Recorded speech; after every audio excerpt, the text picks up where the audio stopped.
नमस्कार साथियों, फिर से स्वागत है हमारे चैनल खेती बाड़ी बाई सोनू पंडित में। किसान साथियों, आज मैं आपको बहुत ही इम्पोर्टेंट और बेसिक जानकारियां देने वाला हूं खेती के बारे में। 5 जानकारियां आपको दूंगा जो कि आपके लिए और हमारे और आपके जैसे जितने भी तमाम किसान भाई हैं, छोटे किसान भाई हों, बड़े किसान भाई हों, जिनका रकबा छोटा है उनके लिए भी और जिनका रकबा बड़ा है उनके लिए भी मैं आज ऐसी 5 जानकारियां आपको दूंगा जो हमारे और आपकी और तमाम किसान भाइयों के लिए लाभदायक से साबित हो सकता है। तो बने रहिएगा वीडियो के आखिर तक। चैनल पे नए हैं तो चैनल को आप फटाफट सब्सक्राइब कर लें। वीडियो अच्छा लगे तो वीडियो को आखिर में आप लाइक कमेंट जरूर कर दीजिएगा। किसान साथियों, मैं बात करने वाला हूं किसानी के बारे में।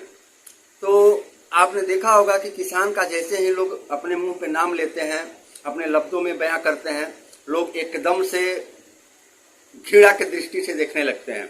और खासकर शहरी जगहों में आप जाएंगे तो लोग हमारे किसान भाइयों को मतलब हीन दृष्टि से भी बहुत जगहों पे देखा जाता है।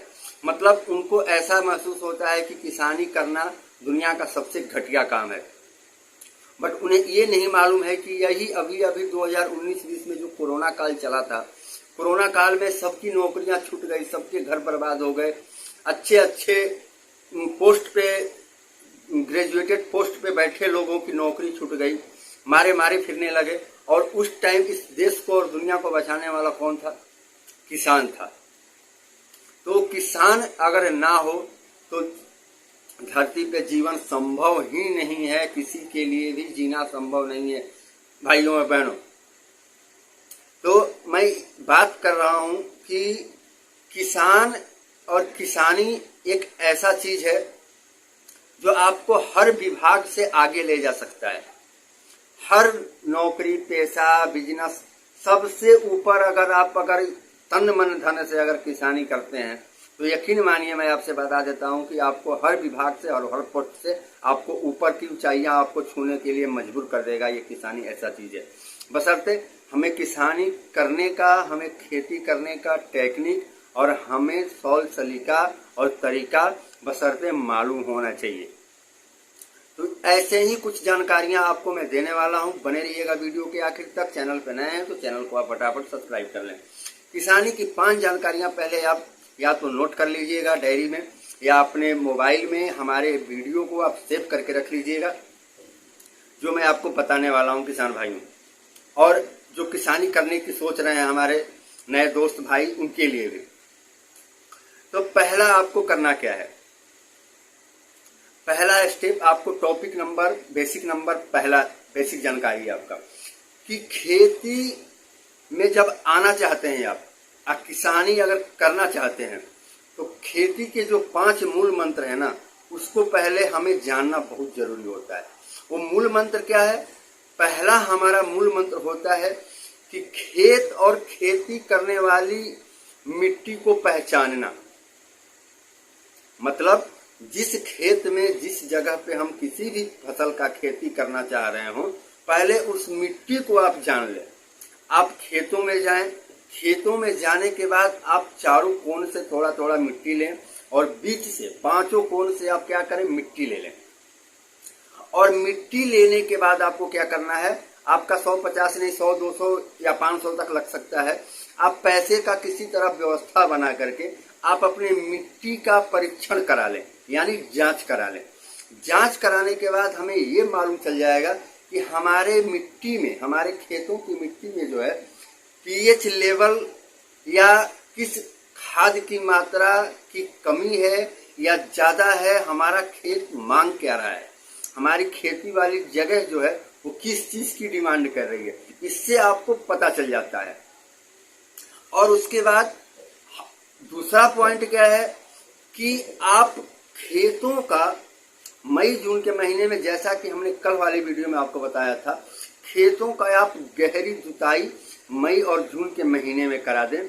गहरी जुताई कराने से आपको फायदा मैंने बताया था, दोबारा बता देता हूं।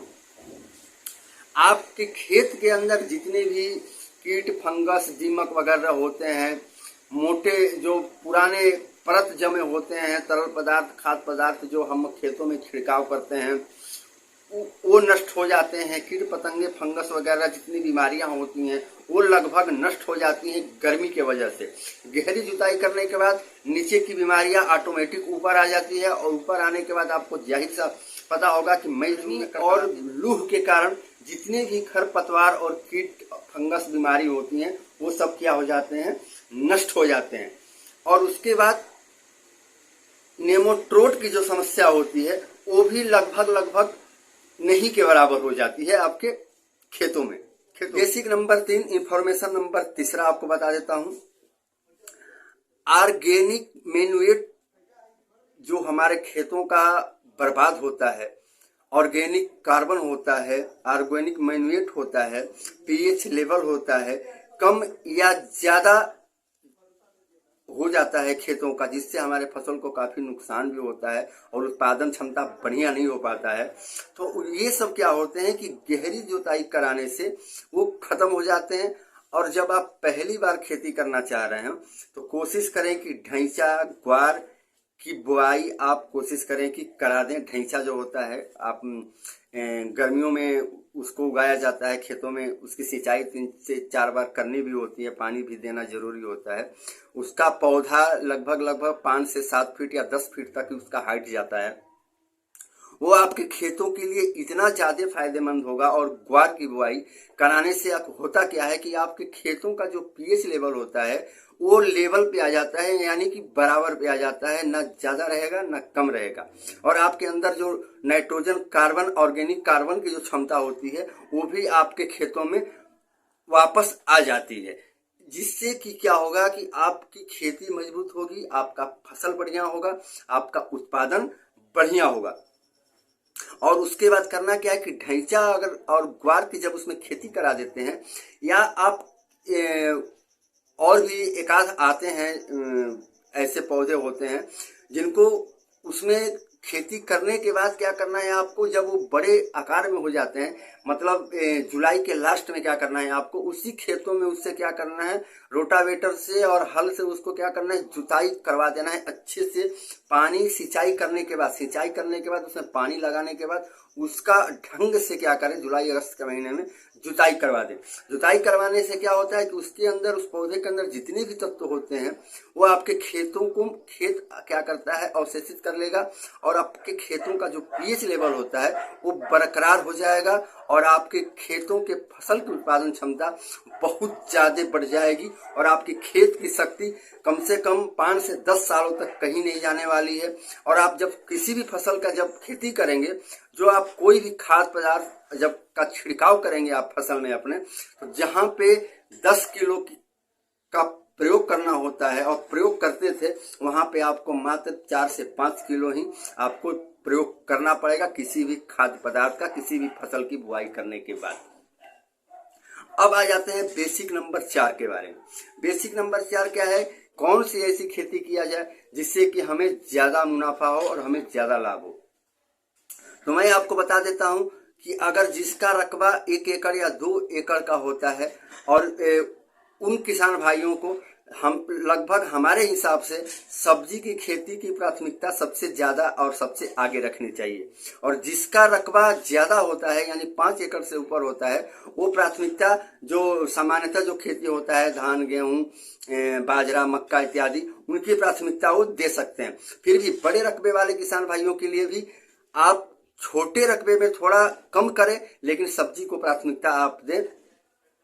सब्जी का खेती और सब्जी का खेती भी जब आप करते हैं तो साल दर साल आप चेंज करके, बदल करके खेती करें। जरूरी नहीं कि आज इस साल जो सब्जी या इस साल जो फसल बढ़िया हुआ है वो अगले साल भी अच्छा होगा, ऐसा नहीं है। कभी सूखा भी पड़ जाए, कभी आपको बारिश ना हो, कभी आपके पास कोई समस्या आ जाए, कभी रोग या फंगस से परेशान हो जाए, तो फसल क्या करें, साल दर साल आप चेंज करके और बदल करके करें। इससे क्या होगा कि आपके खेतों की उर्वरा शक्ति भी बनी रहेगी और आपका मुनाफा भी दिन दूना रात चौगुना बढ़ता चला जाएगा।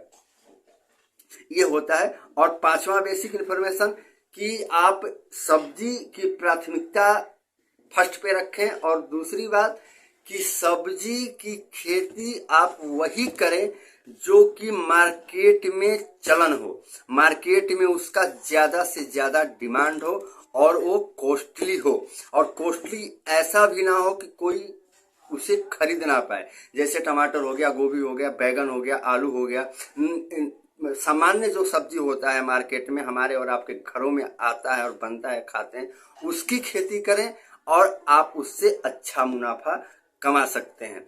कम रकबे वाले के लिए आप सब्जी की खेती को पहले प्राथमिकता दें। बड़े रकबे वाले सामान्यतः जो हर साल खेती होती है वो करें, और उसमें भी कुछ जगह बचा करके सब्जी को प्राथमिकता बड़े रकबे वाले किसान भाई भी दे सकते हैं। दोस्तों, ये तो रहा आज खेती का मूल 5 मंत्र जो मैंने आपको बताया। वीडियो अगर आपको अच्छा लगा हो तो वीडियो को आप लाइक कमेंट करें। वीडियो ज्यादा अच्छा लगा हमारे किसान भाइयों, वीडियो को ज्यादा से ज्यादा लोगों तक पहुंचाएं, शेयर करें। फिर मिलेंगे कल अगले वीडियो के साथ, तब तक के लिए आप मुझे इजाजत दें। मैं आशा करता हूं कि आप खुश होंगे, मस्त होंगे, एंजॉय में होंगे और आनंदफुल होंगे, केयरफुल होंगे। बहुत अपना ध्यान रखें, अच्छे से रहें। फिर मिलेंगे कल अगले वीडियो के साथ, तब तक के लिए जय हिंद, जय भारत, जय जवान, जय किसान।